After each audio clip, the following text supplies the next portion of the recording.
Welcome to the deep dive. We cut through the noise, get you the knowledge you need. Today, we're tearing into ChatGPT Atlas. It's this new AI browser, and the promise is, well, pretty big. Fundamentally changing how AI mixes with the internet. Exactly. And for you, the listener, think efficiency. Seriously. We're not talking about, opening another tab for ChatGPT anymore. Alice is. It's architecturally different. The AI is part of the browser itself, not just like bolted on. Okay. It's really designed to make research, putting ideas together, that deep work stuff, just smoother, frictionless. We should probably unpack why that's different. Yeah, let's start right there. I mean, why a whole new browser? Couldn't we just get a really, really good extension for Chrome or Safari? You mentioned it's built on Chromium, so okay, it feels familiar maybe.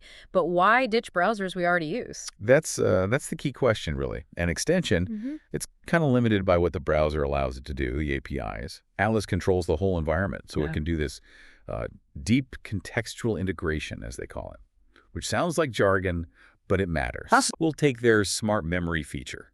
For the AI to remember pages you looked at, say, days ago, and connect them to what you're researching now, it needs full access.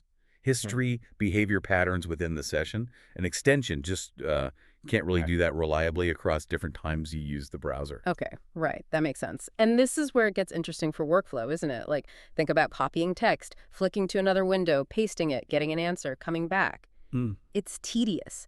Atlas has this Ask ChatGPT button, so you're saying I could be reading some dense PDF, click that, and boom, it summarizes the main points right there without leaving. Precisely. Or pulls facts, explains a term you don't know, summarizes the whole thing instantly. And importantly, contextually, it knows what you're looking at. It's all about reducing that mental switching cost. And besides the button, there's this sidebar too, like a smart assistant that's always kind of aware of what you're doing. Okay, that continuous awareness, the memory aspect, it makes me think about the competition straight away. Microsoft Edge has Copilot built in pretty deeply now. So how does Atlas actually stack up? What makes it different? Yeah, Edge is definitely a player there. The main difference Atlas is pushing, it seems, is that persistent cross-session memory.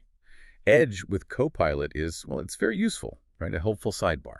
But Atlas is betting on remembering you deeply. The smart memory is supposed to follow you, learn from maybe dozens of pages you've visited over time, not just the one you're on right now, to give you more relevant, synthesized suggestions. Right, anticipating needs almost. But that level of memory, that personalization, that brings us to who gets what. It's free on macOS for now, you said, but the paid version unlocks something called agent mode. This sounds like it's aimed squarely at people doing heavy research or writing. Absolutely. And digging into agent mode, well, it shows where they think AI workflow is going. The key word is, I think, autonomy. It's trying to make Atlas less of just a thing that responds and more of something that does things for you, complex things, multi-step tasks, without you holding its hand the whole way. Okay, give me an example. What can an agent actually do, not just summarize? Right. Think bigger. So an agent could take that PDF summary we talked about, then maybe cross-reference it with, say, 3 market reports you also looked at recently that automatically generated to-do list based on all that info for your next steps, and collect all the key quotes into one note document. Oh, okay. All from maybe just one single instruction you give it. It's doing the synthesis, the organization, and prepping the action. It's built for people handling lots of information. That level of execution, it really does require trust, which immediately brings up privacy. I mean, it sounds like it needs to track a lot to make that smart memory and agent stuff work effectively. Is it a data sponge? Well, that's the trade-off, isn't it? And the sources are pretty upfront about this. You can use private browsing, sure, but for those really powerful features, the personalization, the agent mode, it needs to track your history and interactions pretty comprehensively. They say they respect privacy, like they aren't selling your data. But effective personalization like this fundamentally requires that tracking. You have to be okay with that compromise to get the benefit. So putting it all together, what's the big picture here? What does this mean for how we actually use the web day to day?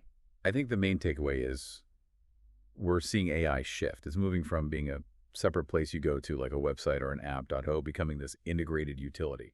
Something that just makes the whole browsing experience smoother, more focused on getting actual output, less about just finding stuff, more about using stuff. Yeah, exactly. It feels like a potential shift in the web's basic interface. Which leaves me with a final thought for you, our listener. If this smart memory gets really good at remembering what you visit, what you like, and personalizing suggestions, How might that change how we discover totally new things? Stumbling onto something unexpected versus just getting more refined versions of what the browser already knows we're looking for. Does it reduce serendipity? Something to chew on.